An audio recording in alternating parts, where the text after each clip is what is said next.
গুরুত্বপূর্ণ শব্দ আছে যা বোঝা আমাদের কাছে খুব গুরুত্বপূর্ণ, এবং এই তিনটি শব্দের নিজস্ব অর্থ আছে। প্রথম হল সঙ্গবদ্ধতা, অর্থাৎ একসাথে মিলে কাজ করতে হবে, একসাথে মিলে পরিশ্রম করতে হবে, সামনে এগোতে হবে। এরকম করতে পারলে আপনার শক্তি বৃদ্ধি পাবে, আপনার ক্ষমতা বৃদ্ধি পাবে, আপনি এগোতে পারবেন এবং অনেক দূরে যেতে পারবেন। দ্বিতীয় হল আত্মবিশ্বাস।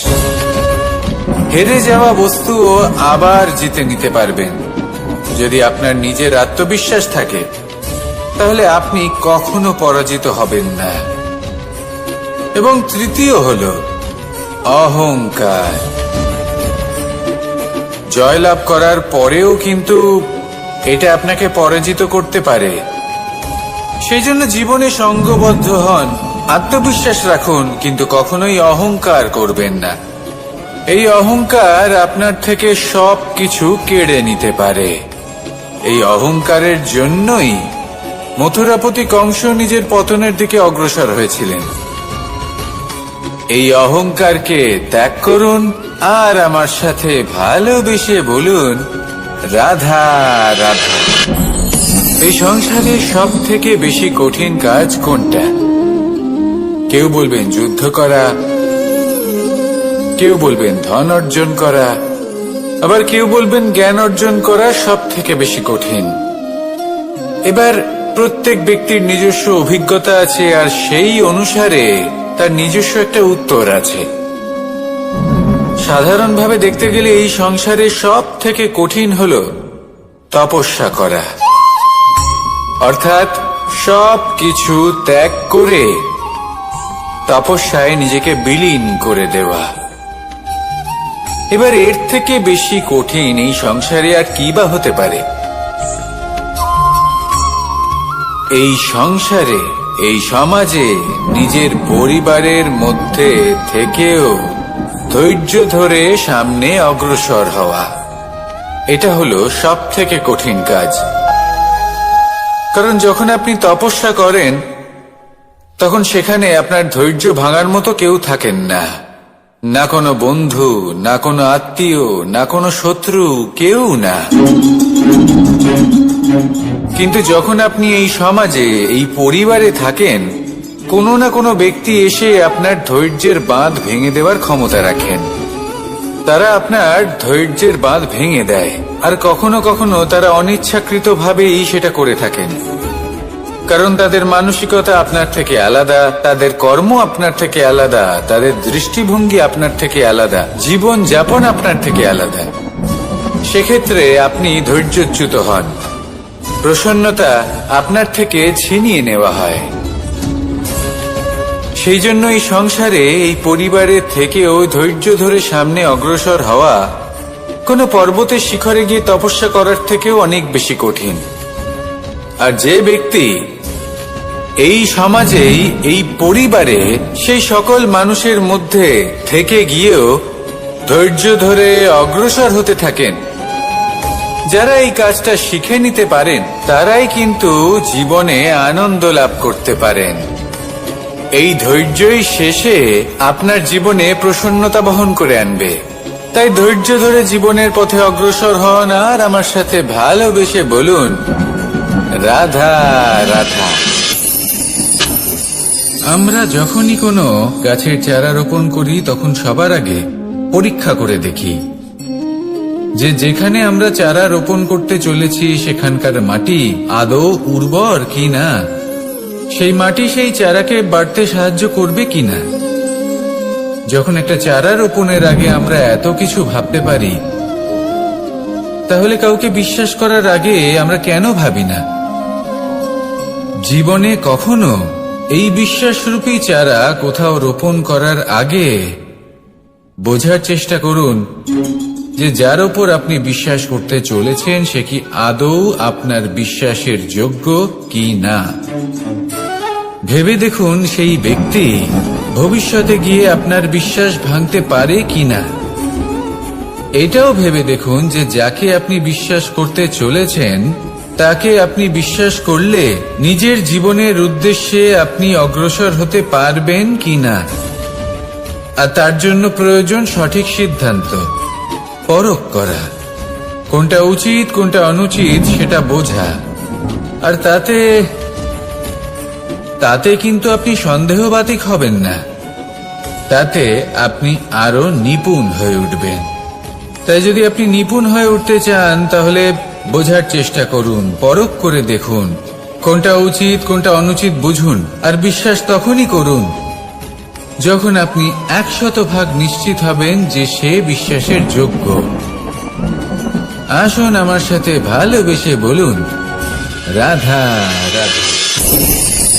রাধা কখনো কখনো আমার জন্য বড়ই সুগন্ধি আতর নিয়ে আসে, পারিজাত ফুলের মালা নিয়ে আসে আমার প্রসাধন করবে বলে, এবং আমার সব থেকে বেশি প্রিয় মাখন নিজে হাতে বানিয়ে আনে আমাকে নিজে হাতে খাইয়ে দেবে বলে, সবকিছু আমাকে প্রসন্ন করবে বলে।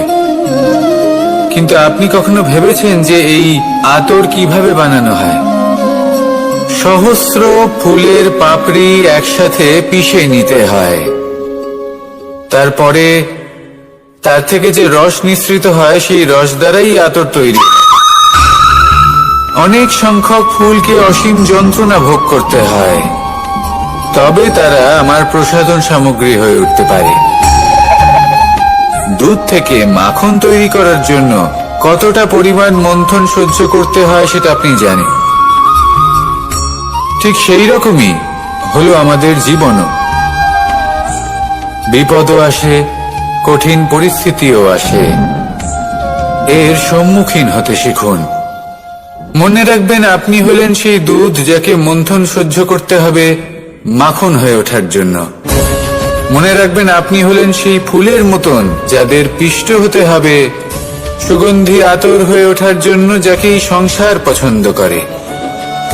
কখনো কখনো জীবনে আপনার সাথে খারাপ শুধুমাত্র এই কারণে ঘটে যাতে আপনার শ্রেষ্ঠ রূপ এই সংসারের সামনে আসতে পারে। শুধুমাত্র কঠিন পরিস্থিতি এবং বিপদকে একটা সুযোগ হিসেবে দেখার চেষ্টা করুন। আপনার জন্য এই সংসার বদলে যাবে, সংসারকে দেখার দৃষ্টিভঙ্গি পাল্টে যাবে, আপনার ভাগ্য পাল্টে যাবে, আর এই মন প্রসন্ন হয়ে বলবে, রাধা রাধা। পাশা নামক এই খেলাটি আপনারা নিশ্চয়ই খেলেছেন, না খেলে থাকলে দেখেছেন, আর যদি দেখেও না থাকেন তাহলে নিশ্চিত রূপে শুনেছেন। মহাভারতের এই মহাযুদ্ধ কোথাও না কোথাও এই পাশা নামক খেলার কারণে হয়েছিল। পাশার এই বিচিত্র খেলা, দান, এইসবের কারণে কেউ নিজের মাথায় রাজ মুকুট পরিধান করেছিলেন, আবার সেখানে পরাজিত হওয়ার জন্য কাউকে বনবাসও ভোগ করতে হয়েছিল। কিন্তু এই খেলা সমাপ্ত হওয়ার পরে সমস্ত ঘুঁটি আর এই পাশার ছক একই পুটলিতে স্থান পেল। এটাই হলো আমাদের জীবন। এই সংসারে আমরা জয় পরাজয়ের বিষয়ে এতটাই ভাবি, এত চিন্তা করি যে এই জীবনের খেলার আনন্দটাই উপভোগ করতে পারি না। আর অবশেষে কি হয়? কেউ জয়ী হন, কেউ পরাজিত হন, কিন্তু দুজনেই একই স্থানে পৌঁছে যান। প্রত্যেক ব্যক্তি মৃত্যুর পরে একটি নির্দিষ্ট স্থানেই পৌঁছতে বাধ্য, কিন্তু ততক্ষণ এই জীবন, এই খেলা, তার আনন্দ উপভোগ করুন। এই সংসারে সেই ব্যক্তি শ্রেষ্ঠ স্থানে পৌঁছতে পেরেছেন যিনি এই সংসারকে প্রকাশ প্রদান করেছেন, যিনি কখনো জয় পরাজয় এ বিষয়ে ভাবেননি, শুধু এই জীবনের খেলার আনন্দ উপভোগ করেছেন। এটাই আপনিও করুন, আর আমার সাথে ভালোবেসে বলুন, রাধা রাধা। প্রত্যেক মানুষ নিজের জীবনে দুঃখ অনুভব করেন। প্রত্যেকের দুঃখ আলাদা হতে পারে। কারোর মনে এই দুঃখ থাকে যে সে তার বাবা মায়ের সব ইচ্ছে পূরণ করতে পারেননি। কেউ এটা ভেবে দুঃখ পান যে সে চিরকাল সদাচার করেছেন, সৎকর্ম করেছেন, কিন্তু তাও তাকে দুরাচারী বলে মনে করা হয়। কেউ এটা ভেবেও দুঃখ পান যে তার সামনে যে ব্যক্তি রয়েছেন তার চোখে তিনি শত্রু হয়ে উঠেছেন বা দুষ্ট হয়ে উঠেছেন, যেখানে তিনি হয়তো কোনো অনুচিত কাজই করেননি। এবার এই সমস্ত বিষয় নিয়ে ভেবে নিজের ব্যক্তিত্ব নিয়ে সন্দেহ প্রকাশ করবেন না। যদি নিজের ব্যক্তিত্ব নিয়ে কোনো সন্দেহ থেকে থাকে, তাহলে কর্ম সংক্রান্ত প্রশ্ন করুন যে আপনি যা করেছেন তাতে কি উচিত ছিল, কি অনুচিত ছিল।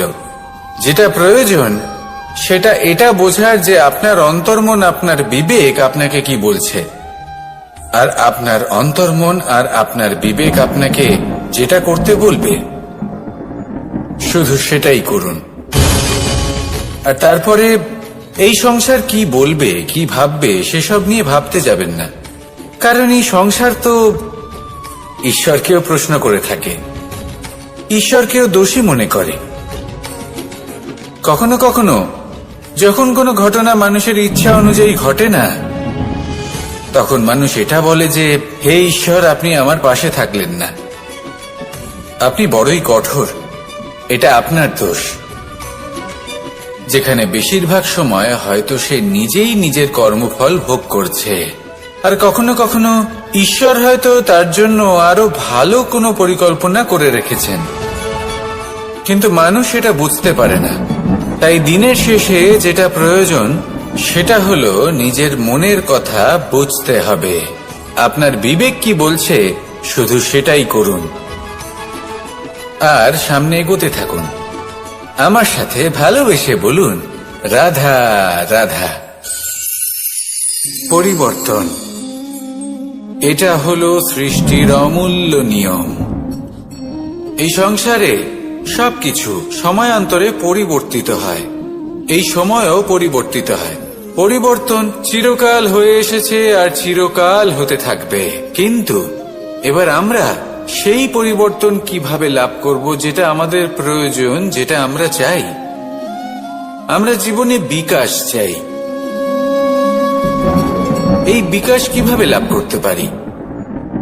এই প্রকৃতি কিন্তু আমাদের অত্যন্ত উত্তম উদাহরণ দিয়ে বুঝিয়েছে।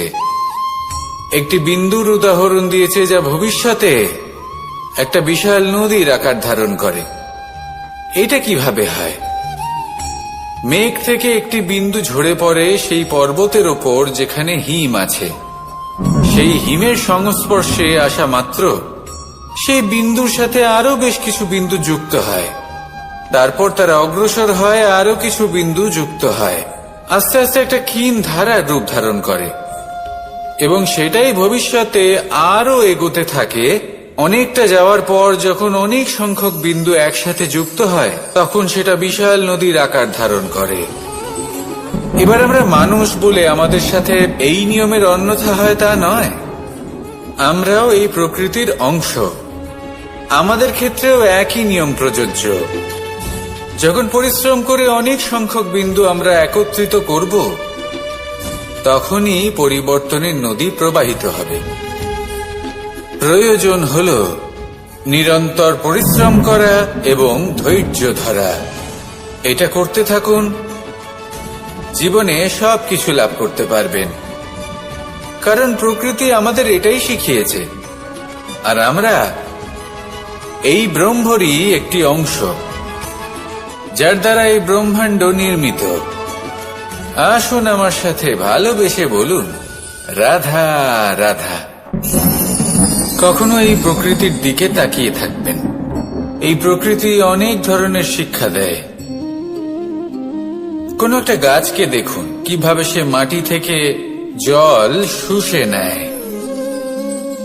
সে ঝড় হোক বা হোক কড়া রোদ, সব সহ্য করে এবং অবশেষে সে ফল ধারণ করে। আর সেই ফল উৎপন্ন করার পরে সে ফল কিন্তু সে নিজে গ্রহণ করে না, এই সংসারকে প্রদান করে, যাতে পশু পাখি মানুষ তারা এই ফল গ্রহণ করে শক্তিশালী হয়ে উঠতে পারে, সুস্থ থাকতে পারে। সেভাবেই নদী, সরোবর এরা নিজেরাও কিন্তু নিজেদের জল গ্রহণ করে না, মাটিকে প্রদান করে, পশু পাখিকে প্রদান করে। সূর্য নিজেও নিজের জন্য প্রজ্বলিত হয় না,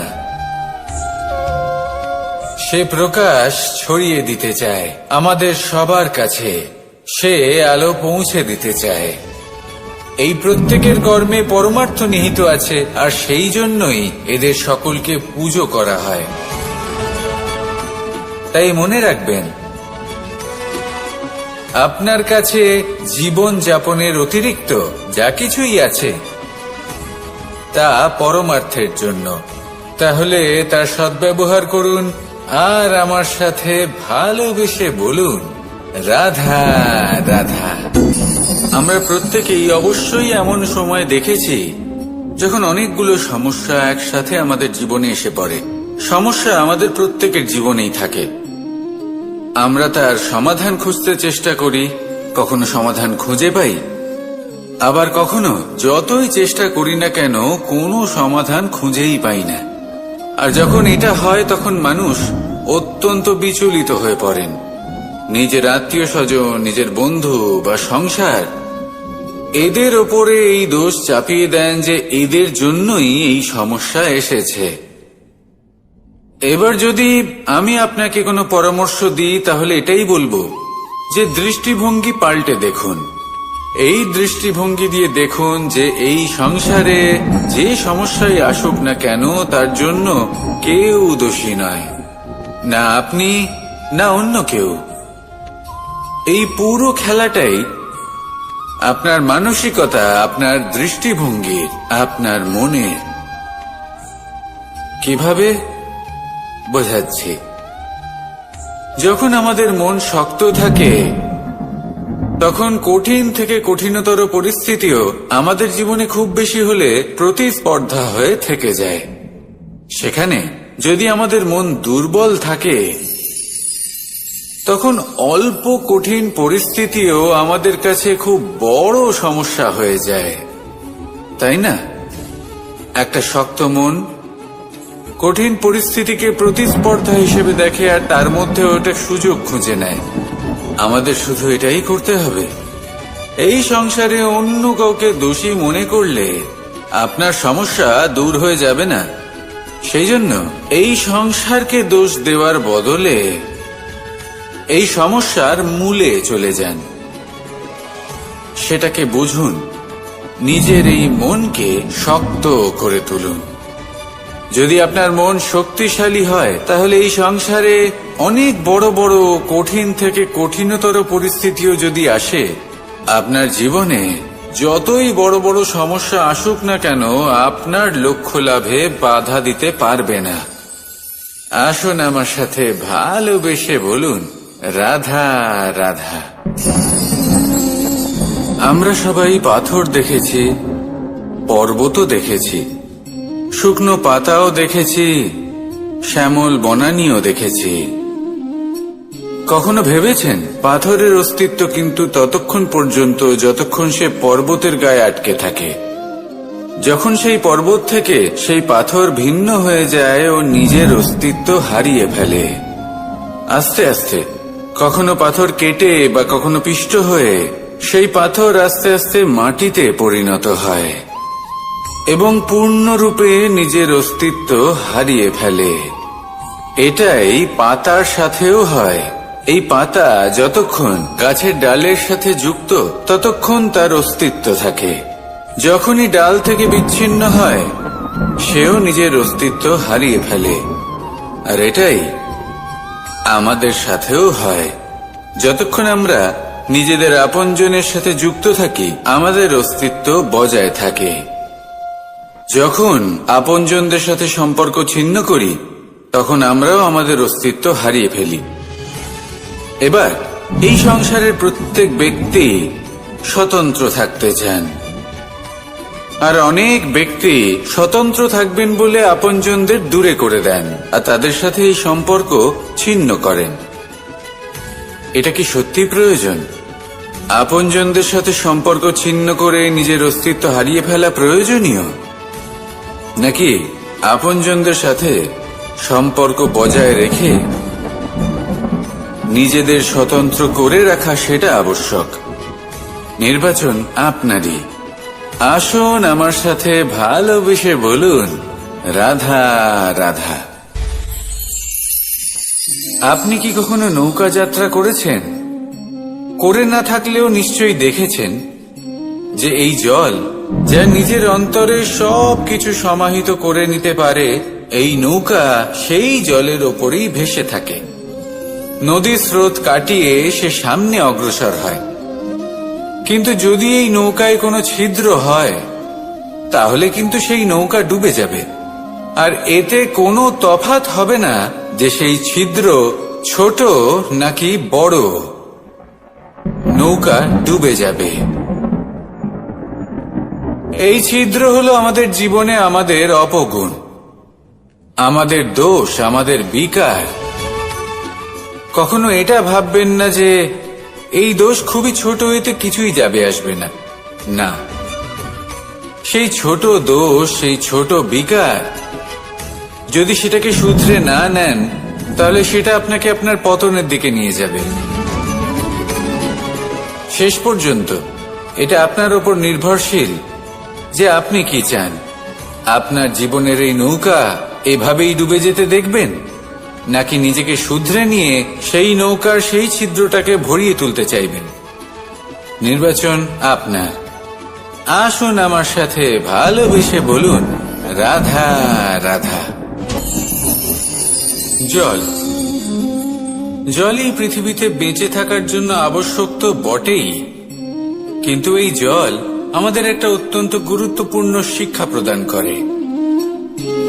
কখনো এই জলকে দেখেছেন?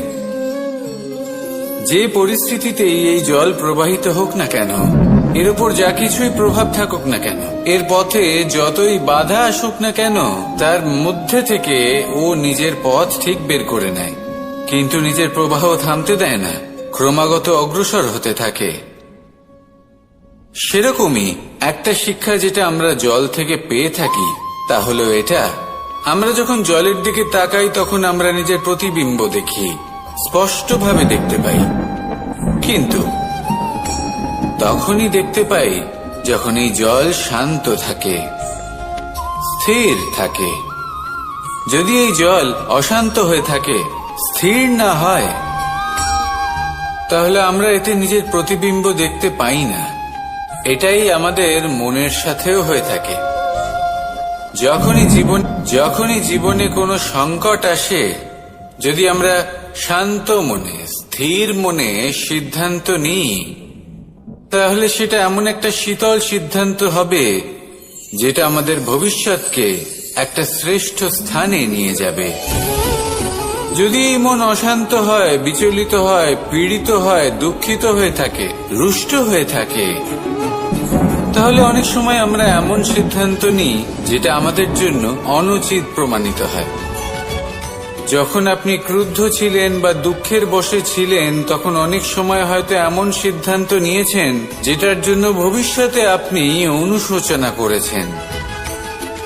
এবার দেখুন, এই আবেগগুলো থেকে আমরা পালাতে পারবো না, কিন্তু এই আবেগগুলো আপনার উপর কতটা প্রভাব ফেলবে সেটা আমরা অবশ্যই ঠিক করতে পারি। এই মনকে আমরা নিয়ন্ত্রণ করতে পারি। এটাই করুন, চিন্তা করুন, এই মনকে শান্ত রাখুন, স্থির হতে চেষ্টা করুন, আর তারপরে সিদ্ধান্ত নিন। আসুন আমার সাথে ভালোবেসে বলুন, রাধা রাধা। এই সংসারে ভৌতিক বস্তুরও নিয়তি আছে। যারাই এই সংসারে আসে বা উৎপন্ন হয়, তারা কিছুমাত্র সময় পর্যন্তই এখানে থাকতে পারে, আর তারপরে সেও লুপ্ত হয়ে যায়। অর্থাৎ সে নিজেও এই পঞ্চমহাভূতে সমাহিত হয়ে যায়।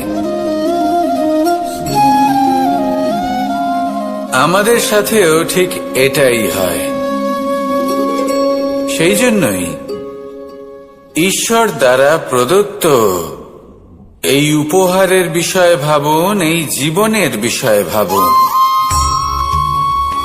ঠিক যেমন বিশ্বাস ভঙ্গ হলে কোনো ব্যক্তি আমাদের কাছে অপরিচিত হয়ে যান, ঠিক সেরকমই শেষ নিঃশ্বাস ত্যাগের পর এই শরীরও আমাদের কাছে পরই হয়ে যায়। তাই এই শরীর থাকাকালীন শ্রেষ্ঠভাবে একে সদ্ব্যবহার করুন। এই জীবনে শ্রেষ্ঠ কর্ম করুন। আর এই জীবনকে শ্রেষ্ঠভাবে যাপন করার জন্য কিছু কথা বোঝা প্রয়োজনীয়। যদি আপনি কারোর প্রশংসা করেন তাহলে পূর্ণ হৃদয় দিয়ে করুন। যদি আপনি হস্তক্ষেপ করে থাকেন তাহলে মস্তিষ্ক দ্বারা করুন। যদি আপনি সমীক্ষা করেন তাহলে বিবেক দ্বারা করুন।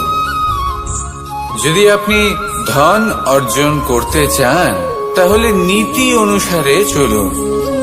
যদি জীবন যাপন করতে চান তাহলে রীতি মেনে করুন। আর যদি ঈশ্বরের ভজন করতে চান তাহলে ভক্তিভাব নিয়ে করুন। শুধু এই কথা মনে রাখবেন যে আপনার এই জীবন কিন্তু অনিশ্চিত কাল পর্যন্তই আছে। কতক্ষণ আছে সেটা কেউ জানে না। তাই কিছু মুহূর্ত যেটা যাপন করতে আমরা এখানে এসেছি সেখানে ক্রোধ, অহংকার, ঈর্ষা, এইসব আবেগের কি গুরুত্ব বলুন তো? এগুলো ত্যাগ করুন। মানুষকে ক্ষমা করতে শিখুন। আস্তে আস্তে বিশ্বাস করতে শিখুন। এই সংসারে নিঃস্বার্থভাবে প্রেম করতে শিখুন আর সবার মধ্যে আনন্দ বিতরণ করুন। তাই এই সব গুণ যদি আপনি আত্মসাৎ করতে পারেন তাহলে আপনার জীবনে শুধু আনন্দ এবং আনন্দই বিরাজমান হবে। আসুন আমার সাথে ভালোবেসে বলুন, রাধা রাধা। এবার কখনো কখনো জীবনে আমাদের মনে হয় যে চতুর্দিকে শুধুমাত্র অন্ধকারই হয়ে আছে। প্রত্যেকেরই তা কখনো মনে হয়। আর তখনই আমাদের নিরাশ হলে চলবে না, আমাদের দুঃখী হলে চলবে না। সেই সময় আমাদের খুঁজতে হবে নিজেদের আশেপাশে, চতুর্দিকে আর কোথাও না কোথাও আমরা প্রকাশ অবশ্যই দেখতে পাব। আশার একটা কিরণ অবশ্যই দেখতে পাব। কেউ এমন একটা কর্ম করেন যেটা দেখে আমরা প্রেরিত হয়ে যাই। আর এমন কোনো কর্ম যদি আপনারা করেন তাহলে সেই কর্ম আপনার মনকে প্রসন্ন ভাব, আনন্দ এবং ভালোবাসার দ্বারা ভরিয়ে তুলবে। আপনার অন্তরের সেই অন্ধকারের অন্ত করবে, দুঃখেরও অন্ত করবে। আর এই মন প্রসন্ন ভাব নিয়ে বলবে, রাধা রাধা। দেখতে গেলে এই সংসার বড়ই সুন্দর, কিন্তু আসল সত্যি এটাই যে সংসারে সবকিছু নশ্বর। যেটা কাল ছিল তা আজ নেই, যা আজ আছে তা কাল ছিল না, আর যা আজ আছে তা কালও থাকবে না। প্রত্যেক মানুষকেই যথাসময়ে কালের কাছে মাথা নত করতে হয়। এই রূপের বিনাশ করে বার্ধক্য, প্রাণের বিনাশ করে মৃত্যু, আলস্য, ঈর্ষা ধর্মের বিনাশ করে, আর ক্রোধ বিনাশ করে সম্পর্কের। কিন্তু এরকম একটা অনুভূতি আছে যা একাই সমস্ত গুণ বিনাশ করতে সক্ষম হয়, আর সেটা হলো অহংকার। তাই জ্ঞানকে নিজের কাছে আসতে দিন, কিন্তু অহংকারকে কখনোই নয়। কারণ যদি এই অহংকার আপনার কাছে চলে আসে তাহলে জীবনে যা কিছু আপনি অর্জন করেছেন, তা সে গুণ হোক বা হোক ধন, সে বন্ধু হোক বা হোক আনন্দ, সবকিছু শেষ হয়ে যাবে। রাধা রাধা। এই পাথর দেখতে পাচ্ছেন আপনি? কত গোল, কতটা চকচকে। বাচ্চাদের অনেক সময় এটা নিয়ে খেলতে ভালো লাগে, আর কেনই বা লাগবে না। কতটা সুন্দর আর মসৃণ এটা। কিন্তু আপনি কি কখনো ভেবে দেখেছেন এই পাথর আগে কি ছিল? কোনো বিশাল আকার পর্বত, কোনো বিশাল আকার পাথরের একটা বড় ভেঙে যাওয়া অংশ বিশেষ, যেটা কোনোভাবে নদীতে পড়ে নদীর ধারার সাথে বইতে থাকলো, মাটির সাথে ঘর্ষণ হলো, বালির কণার সাথে ঘর্ষণ হতে থাকলো, আর তারপর ধীরে ধীরে এই আকার পেল। এবার আমরাও এই পাথরের মতোই। তাই মনে রাখবেন, আপনার ব্যক্তিত্ব, আপনার এই স্বরূপ ঈশ্বরের দেওয়া কখনোই নয়। হ্যাঁ, প্রকৃতি অবশ্যই আপনাকে জন্ম দিয়েছেন, কিন্তু আপনি নিজে নিজের ব্যক্তিত্বের রচয়িতা, আর আপনি তা রচনা করেন কঠিন পরিস্থিতির মুখোমুখি হয়ে, সংকটের ধারা পার করে।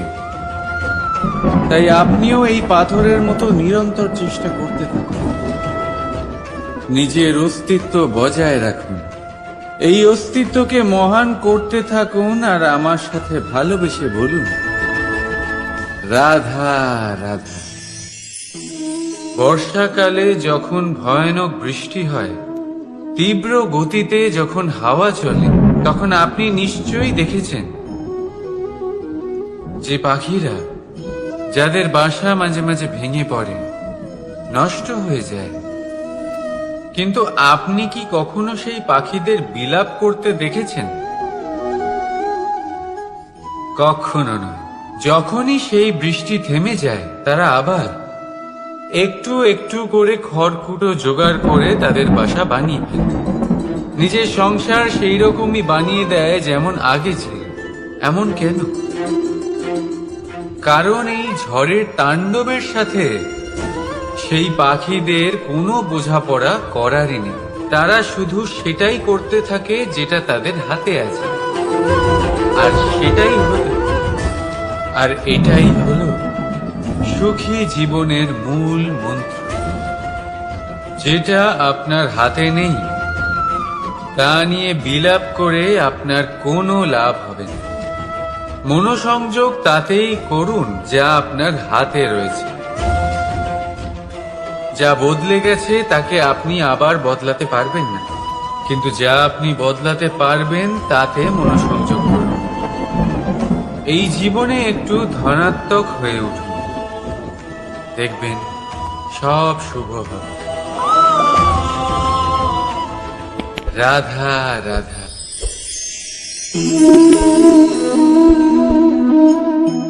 ছোটবেলায় একটা জিনিস আমি কখনো বুঝে উঠতে পারিনি। আমি সবসময় আশ্চর্য হয়ে থাকতাম যে এটা কি করে সম্ভব হতে পারে। ব্যাপারটা ছিল এরকম, আমি আমাদের গোয়াল ঘরে দেখতাম ভিন্ন ভিন্ন রং রূপের গাভী। কারোর রং কালো তো কারোর রং সাদা, কেউ খয়েরি তো কারোর রং বাদামি। এবার আমি দেখতাম কারোর কারোর শিং বড় তো কারোর এত ছোট যে দেখাই যায় না। কোনো গাভী আকারে ছোট ছিল তো কেউ একটু বড়, কিন্তু যখন সেই সব গাভী দুধ দিত, তখন আমি দেখতাম সেই সব দুধ সমান, রং সমান, স্বাদ সমান, গুণও সমান, আর সমান পুষ্টিও। এবার আমি এটা বুঝতে পারতাম না। আমার দৃষ্টিতে তো সমস্ত গাভী আলাদা আলাদা ছিল। আমি ভাবলাম আমি মাকে জিজ্ঞেস করি। মাকে জিজ্ঞেস করলাম। মা আমাকে বললেন, কানাই, রং রূপ পাল্টালেও গাভীদের বাস্তবিকতা তো পাল্টায় না, গাভী তো গাভীই থাকবে। এবার আমি এটা বুঝতে পারি না যে মানুষ এটা আত্মসাৎ কেন করতে পারে না।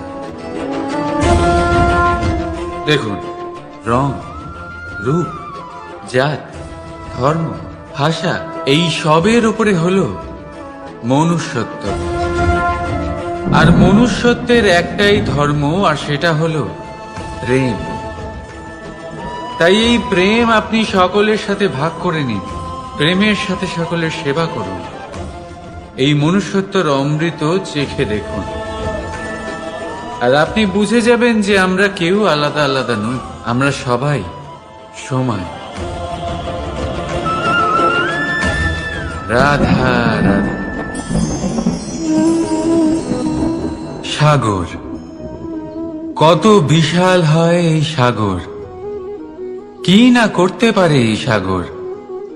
এক মুহূর্তের মধ্যে সব ধ্বংস করে দিতে পারে, প্রলয় ডেকে আনতে পারে, সংসার মুছে ফেলতে পারে। এই সাগর জীবন জ্যোতি নিভিয়ে দিতে পারে। কিন্তু এই সাগর যা মেটাতে পারে না, তা হলো একজন তৃষ্ণার্তের তৃষ্ণা। অন্যদিকে এই ঘোড়া, যা এতটাই ছোট যে গোপিনীরা একসঙ্গে অনেকগুলো নিয়ে চলতে পারে, কিন্তু এই ছোট ঘোড়া অনেকের তৃষ্ণা মেটাতে পারে। এবার বলুন, জল সাগরেও আছে, আবার এই ঘোড়াতেও। তাহলে পার্থক্য কোথায়? এখানে পার্থক্য হলো তাদের আচরণের মধ্যে।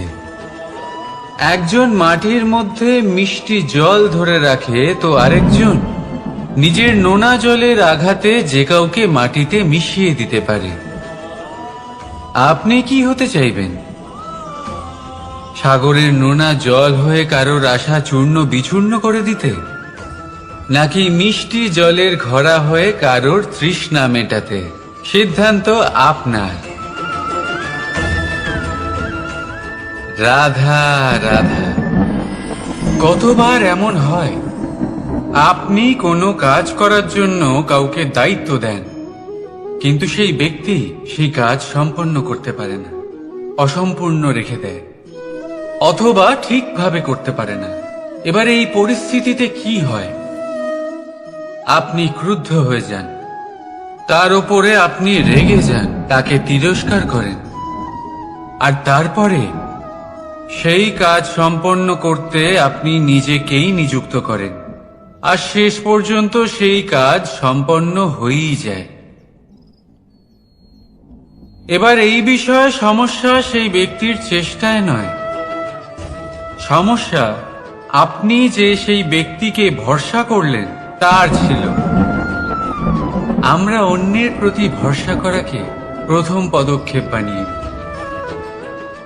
আর নিজের উপরে বিশ্বাসকে শেষ সম্বল।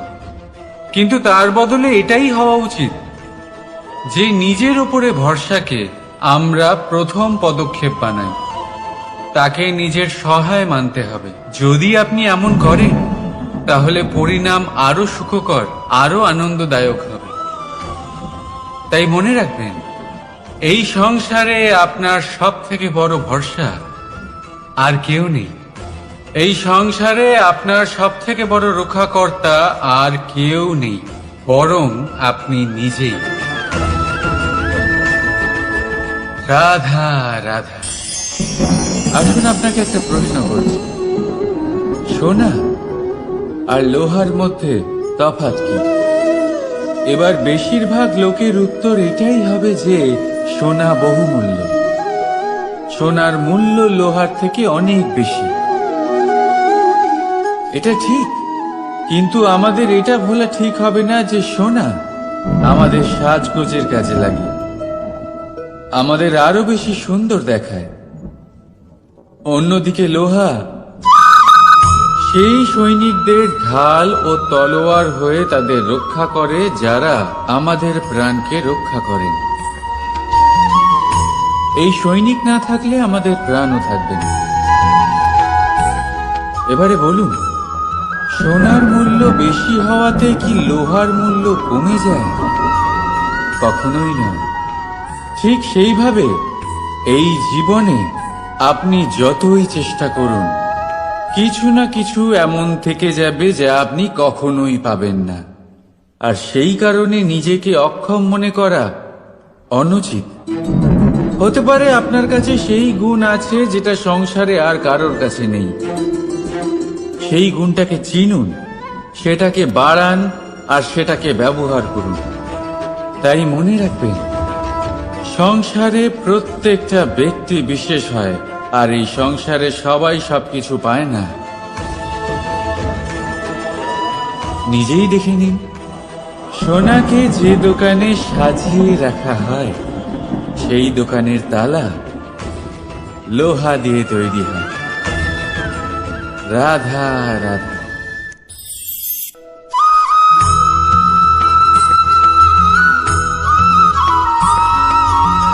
মানুষের মানসিকতা এমন হয় যে সে যতটা করে আশা করে যে তার থেকে অনেক বেশি তার বদলে সে পাবে।